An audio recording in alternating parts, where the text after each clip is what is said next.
Всем привет. Вот сейчас поставлю ролик шоу Такера. Вчера наткнулся на него. Ну, у меня сегодня, у вас уже вчера наткнулся на него. Просто долго работал над переводом. Для вашего внимания. Ну, я давно не встречал настолько четкого, точного, честного объяснения тому, что происходит сейчас. И не только в плане Украины, но и вообще во всем мире. Очень советую. Всем привет. Good evening and welcome to Tucker Carlson's Night. Happy Monday. As we've often noted on this show, because it's hard not to notice, we are living in one of those moments where so much is happening all at once and information about it all is so tightly controlled that huge history-changing events can occur, and in fact are occurring right now, and nobody seems aware of them. It's pretty unsettling, actually. Here's one example. Europe is descending into poverty. Did you know that? Had someone told you that? So the most advanced continent on the planet, the birthplace of Western civilization, our civilization, is getting much poorer very quickly. It's moving backward at high speed. Just a year ago, Europe was a modern place. For example, the overwhelming majority of Europeans heated their homes with natural gas, as modern people do. In Germany, the continent's richest country, only about 6% of households, most of them rural, heated with cordwood. And you'd expect that, given that, again, Germany is a modern industrialized country with central heating and indoor plumbing and all the other trappings of a society that has moved beyond the medieval period. Last year, only about 6% of Germans used wood to heat their homes, but that has changed dramatically. Demand for firewood in Germany has risen so fast that there is none left to buy. You can't get it. So desperate Germans are now cutting their own wood, scouring the forests like their ancestors for sources of heat. Watch. Some in Germany are taking matters into their own hands with solutions that might look like a blast from the past. About 2 hours outside Berlin, residents of this small town have turned to wood chips for fuel. We have to be innovative, said the project's organizer. If we don't act and just rely on the government to solve the crisis, we'll never succeed. This burner will soon fuel most of this village of 60 people. So they call it biomass, but it's wood. They're burning wood, again, as they did during the feudal period. That's Germany. In Poland, families are standing in line for days to buy coal. Not in 1910, right now, tonight. Cars queued up outside coal mines, hoping for fuel. Quote, "This is beyond imagination," one 57-year-old Polish man told Reuters. People are sleeping in their cars. I remember the communist times, but it didn't cross my mind that we could return to something even worse. Oh, but it's come. Something even worse has arrived. The French government has announced energy rationing this winter. Just the other day, France had so much energy that it exported it to other countries. It was a net exporter of energy. Now, there won't be enough heat in France for everyone in the country to stay warm. In the UK, 70% of restaurants are preparing to close, to go under. Why? Because when winter comes, they won't be able to afford to keep the heat and lights on, et cetera, et cetera. This is happening across Europe in every country. So the question is, why is it happening? And the answer is extremely simple. There's an energy shortage in Europe. Cheap energy is essential. It is the key to everything that a normal society strives for: prosperity, safety, a longer life expectancy for its citizens, everything depends on cheap energy, but Europe no longer has it. And as a result, things are falling apart very quickly. Energy costs in Europe are expected to increase by hundreds of percent in coming months. Germany's year-ahead price of electricity, that's the benchmark for all of Europe, it's measured in euros per megawatt hour, that price just exceeded 1,000 euros for the first time in history.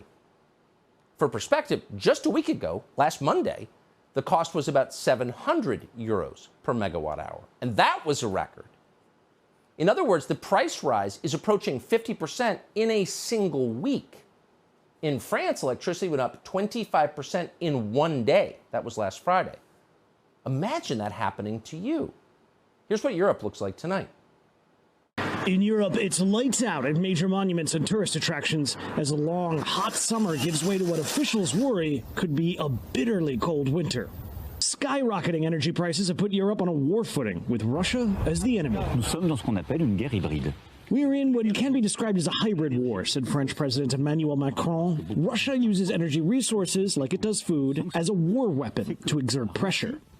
Oil prices have doubled, coal prices have quadrupled, and natural gas is now 7 times more expensive than early last year. 7 times more expensive. So it turns out if you don't have cheap natural gas, you can't run the continent. Now, if you've got a graduate degree and live in a city in the United States, you may be shocked to learn this. You may never have heard this before. You may have believed that fossil fuels were on their way out any day now. And you thought that because the Davos people and our own leaders assured us of that for decades. They told us that green energy was the future, and the future is here. It's here. As recently as last month, the World Economic Forum claimed that Europe could save, quote, $1 trillion in fossil fuel costs by switching to renewables.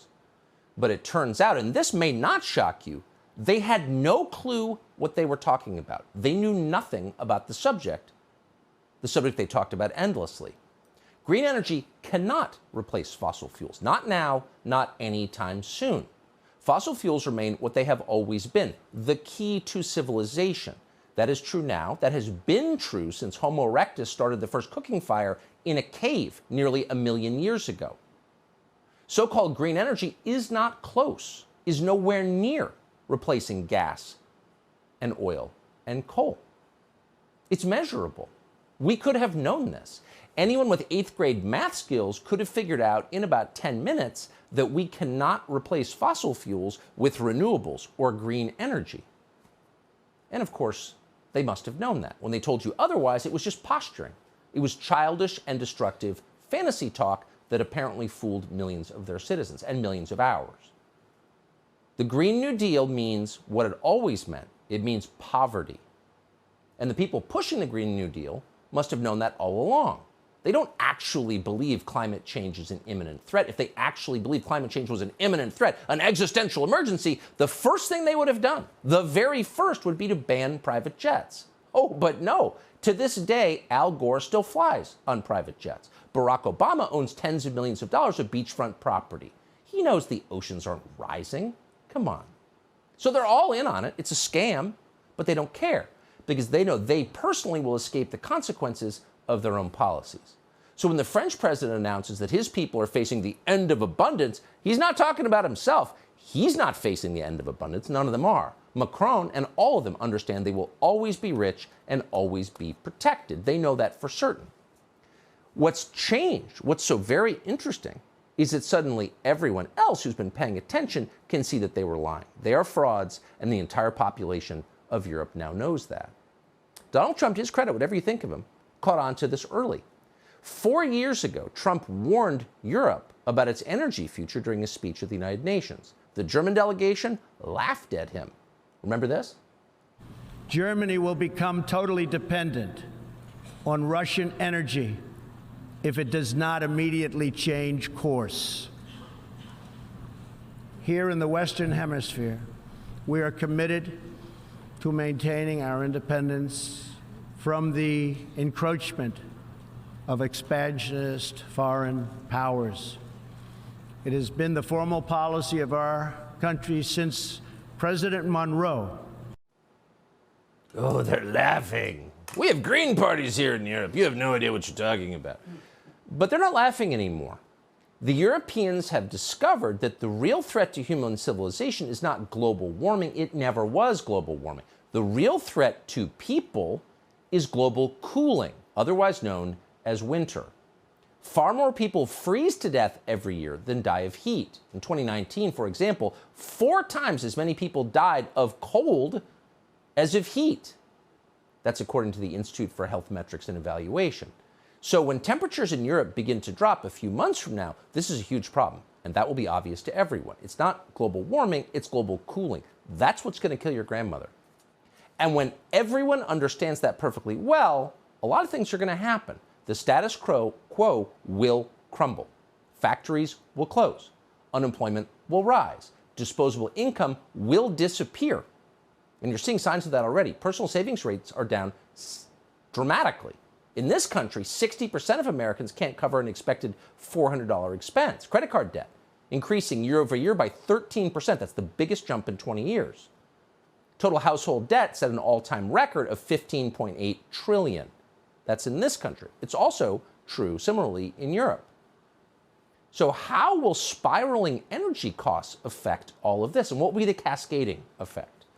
Well, when the cost of keeping your apartment warm jumps by hundreds of percent in a single year, you become a completely different person. You change your behavior radically.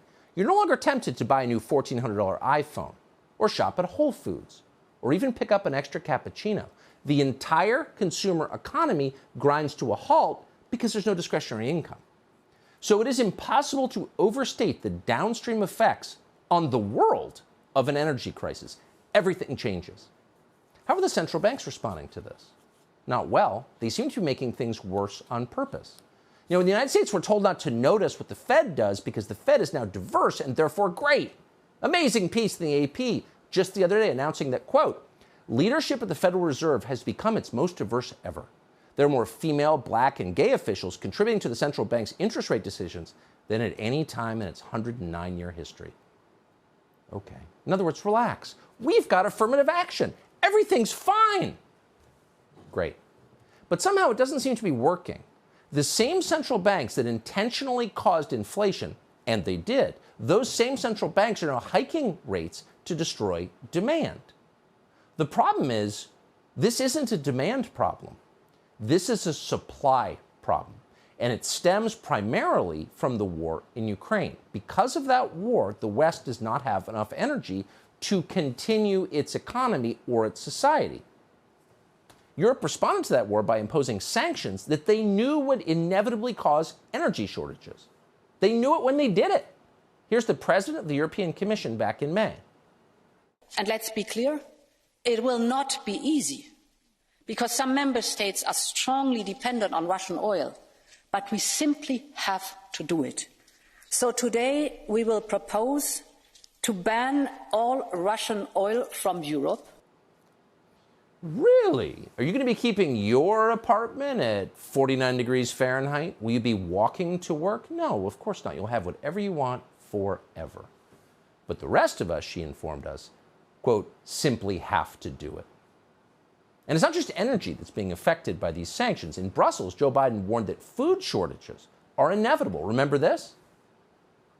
With regard to food shortages, yes, we did talk about food shortages. And it's going to be real.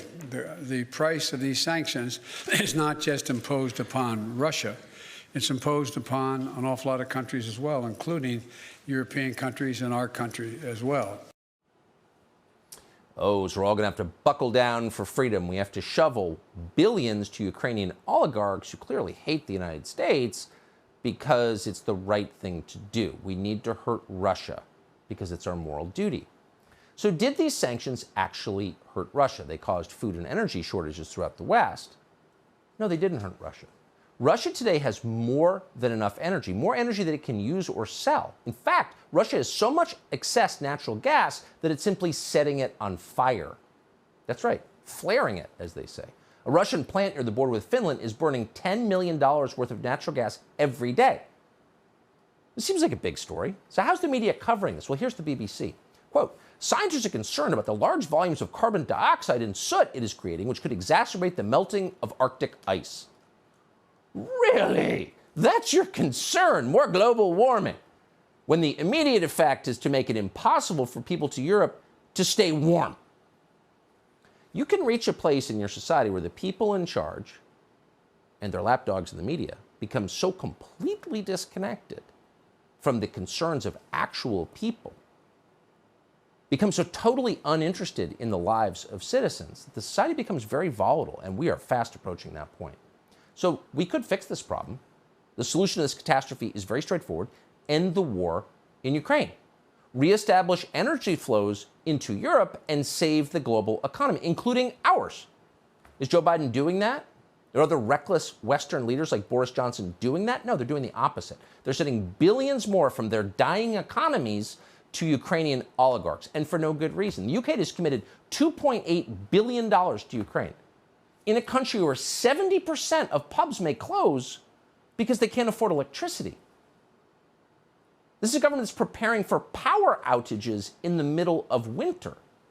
As The Guardian reported, under the government's last reasonable worst-case scenario, officials believe the UK could experience blackouts for several days in January if cold weather combines with gas shortages to leave the country short of power. Well, of course cold weather will combine with gas shortages because That's when people use gas, when the weather is cold. Wake up, geniuses. And it's not just happening in the UK. Again, it's happening everywhere. Spain has just approved more than 50 million euros for Ukraine, and that's not including funding for military hardware. In other news, Spain's Congress just implemented temperature controls on commercial buildings. Air conditioning must be no cooler than 27 degrees Celsius. That's 80 Fahrenheit, by the way, in case you don't live there in August. After 10 p.m., shop windows in unoccupied public buildings won't be lit. How about Italy? Well, Italy has allocated more than 600 million euros for Ukrainian refugees. And yet, at the same time, air conditioning in Italian schools and public buildings has already been restricted in what the government labeled Operation Thermostat. That began in May. Italy's Ukraine funding is a lot, but it's not quite as much as France. France has sent more than $2 billion US to Ukraine. And at the same time, France is fining shopkeepers for keeping their doors open and running their air conditioning so we can send more weapons to one of the most corrupt governments in the world. In France, illuminated signs are banned from 1 a.m. to 6 a.m. For our part, the United States has sent more than $10 billion in military aid. That's 19 packages of weapons to what Mitch McConnell tells us is the most important thing in the world. Congress has approved more than $30 billion in additional spending. So how is all that spending working out? Are we winning the war in Ukraine? Have we bankrupted Vladimir Putin like Joe Biden claimed we would? The ruble just hit a 7-year high against the US dollar in June. Take a look at this chart comparing the Russian ruble against the euro. Russia's doing well. Europe is not doing well at all. Now Joe Biden is calling for an unconditional surrender from Vladimir Putin.